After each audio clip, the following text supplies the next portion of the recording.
Namo Bhagavate Vasudevaya. Om Namo Bhagavate Vasudevaya. Om Namo Bhagavate Vasudevaya.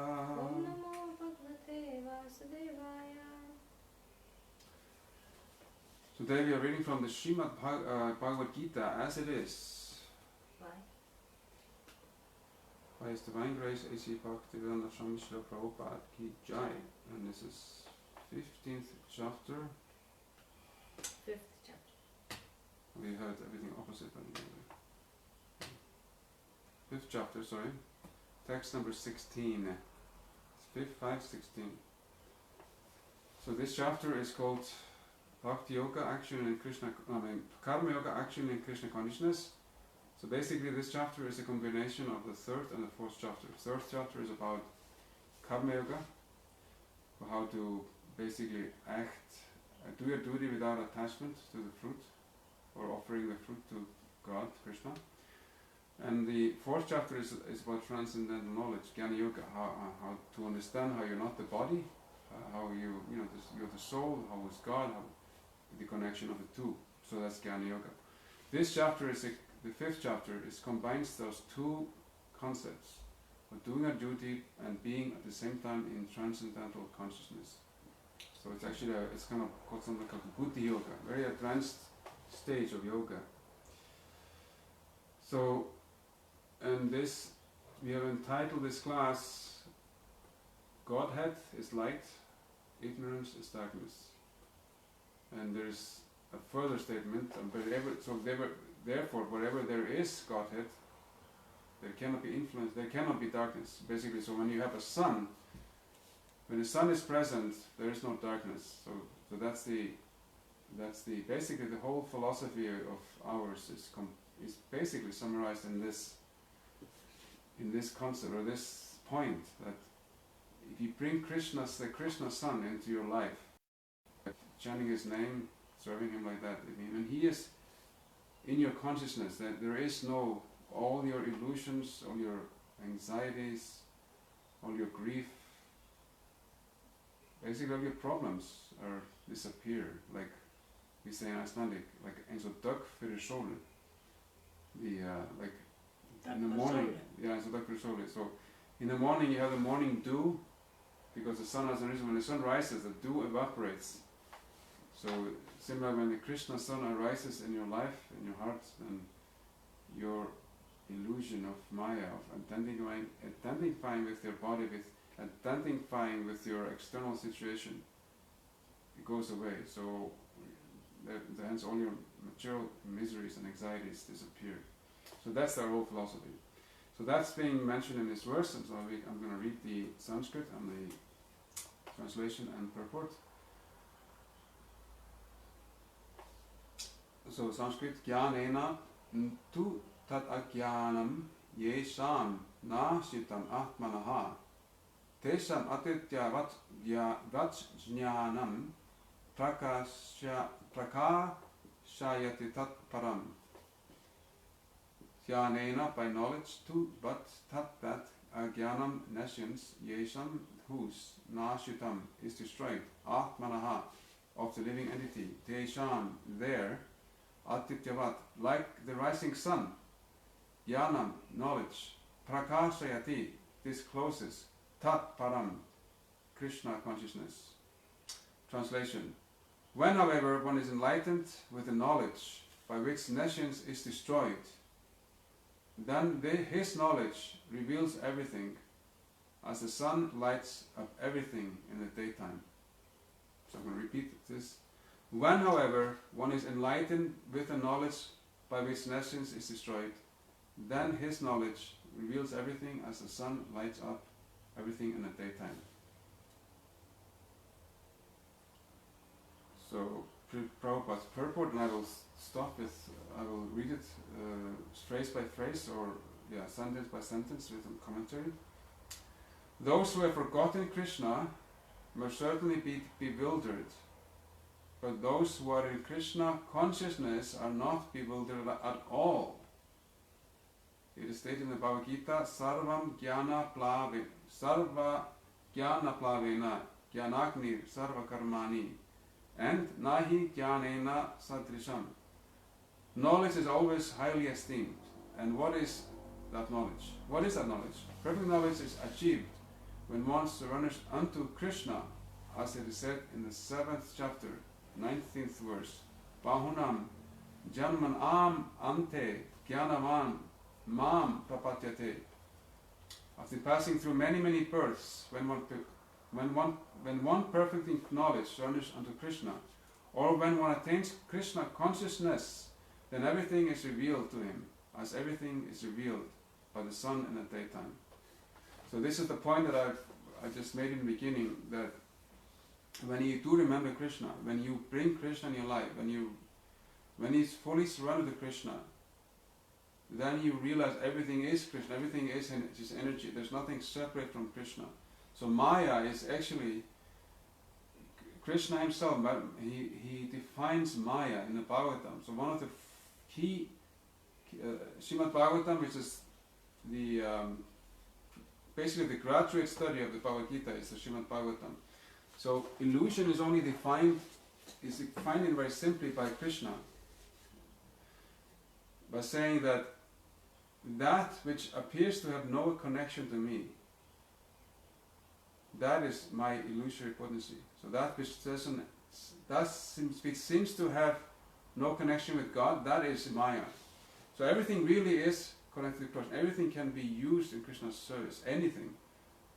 Everything is created by God. Everything is basically an aspect of Krishna. So Krishna says this in the Gita, that in so many ways he explains, out of these things, this is me. He says, for instance, I am the heat and fire, I am the light of the sun, I am the taste in water. So like that, you can see everything as an aspect of Krishna, because it is really just him you're seeing. And you can, so when you become Krishna conscious, when we become Krishna conscious, and we only see Krishna everywhere, everything is an aspect of him, and nothing is separate from him. And the moment we think something is separate from Krishna, something like in some paths, they have this idea of duality. Both in the Indian schools, you have this idea of Brahma, Satya, Jagan, Mithya. That they say, these are the monists. They say they're monists, they profess oneness, but as soon as they explain what their oneness is, they talk about two things being separate. There is Brahma and there is Maya, or Jagan. That Maya, or this world is Maya, and Brahman is eternal.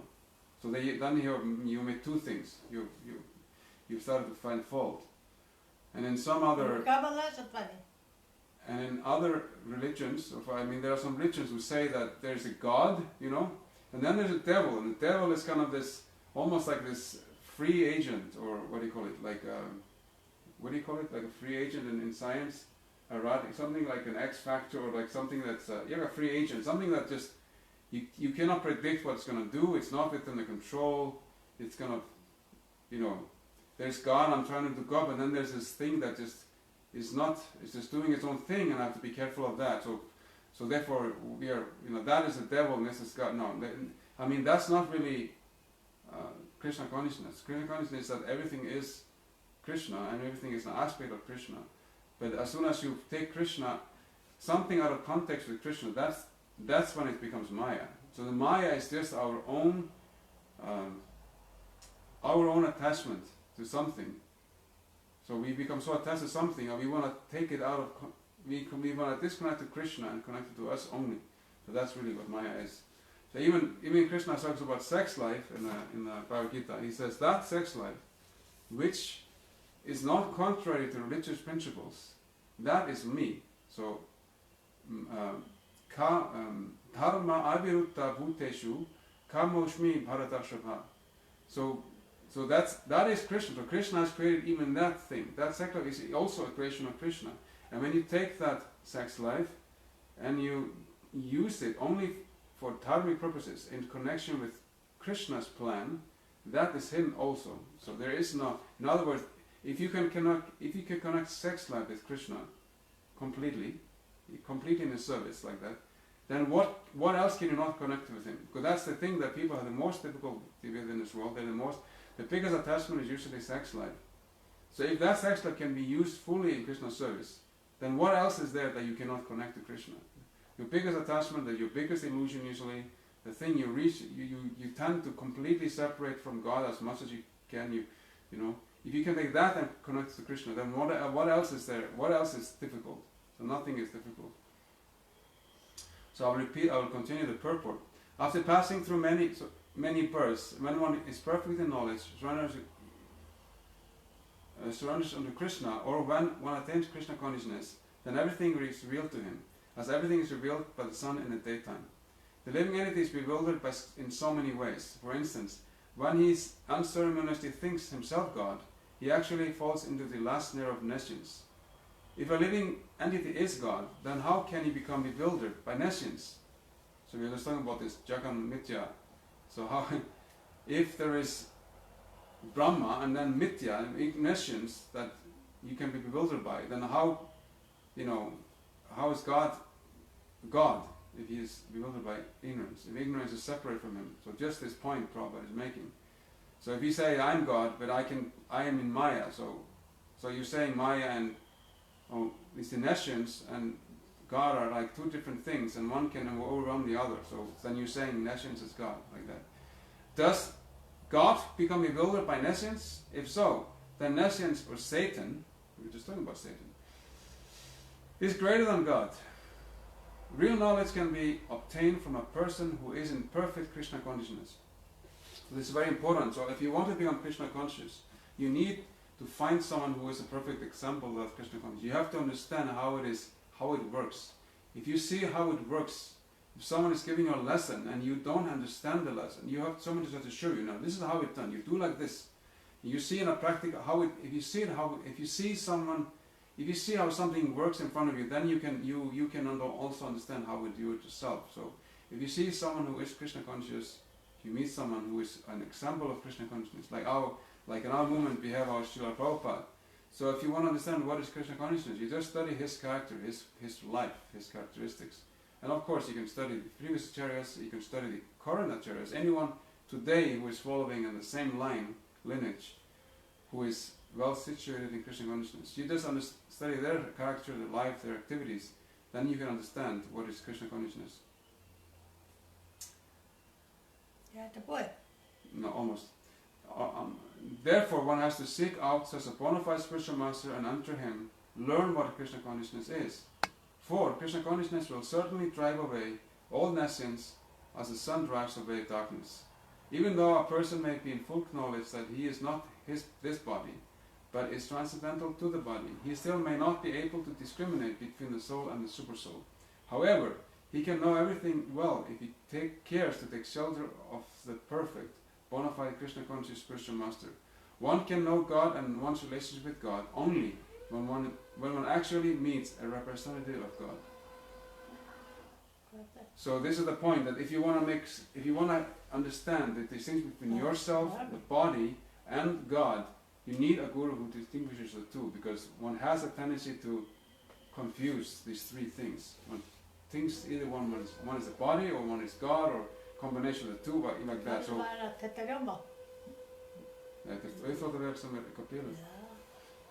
So so this is why spiritual master is so important, to help us open our eyes. This is why we say this.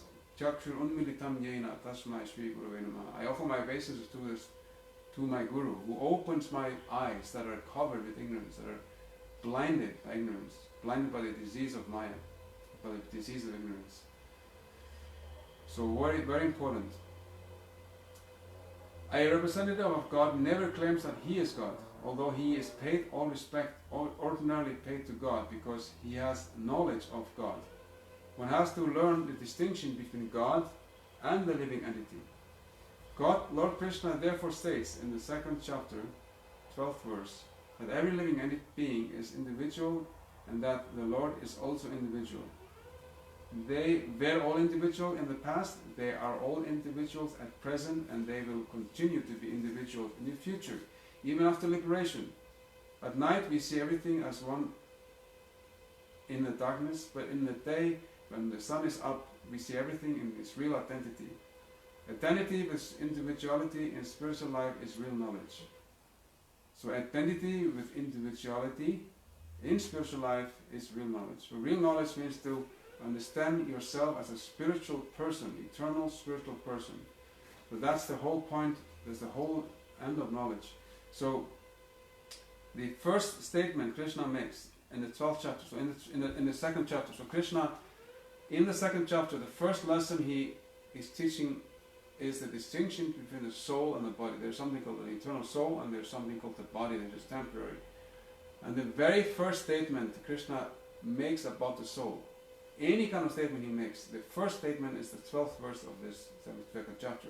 And in that first statement about the soul, Krishna immediately makes the point that soul is eternally an individual.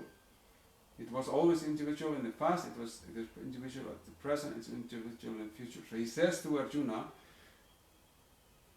never was there a time, not vevaham chatunasam, natam neme janatipaha. So he's saying, never was there a time when I did not exist, me, the first person, nor you, second person, nor all these kings present here, third person. So I always existed, you always existed, and they always existed. And then sarve vayam ataparam, not vevaham chatunasam, sarve vayam ataparam. So and from now onwards, all of us will see, none of us, sarve vayam. So he's saying in plurality, none of us, meaning me, you, and all these kings, will cease to exist in the future. So we always exist in the past, me, you, and all of them, and in the future we will all remain existing. So in other words, the first statement Krishna makes about the spiritual soul, this living being, the spiritual side, is that he as God is individual, you are individual, they are individual. We were that so in the past and we will remain so in the future. So this is the beginning and end of spiritual understanding, your spiritual individuality. So when one understands Krishna as a spiritual individual, as the greatest individual, and us being the subordinate individual, that is when the Krishna sun arises in our heart and we will be free from all ignorance. So I thank you for participating in our short program today. It's great to be back, and I hope to see you again next Sunday, hopefully. Hare Krishna, thank you. Any question, by the way? You know any question? No, we just had some Hare Krishnas. Very nice. Hare Krishna, thank you. Thank you, Haribol.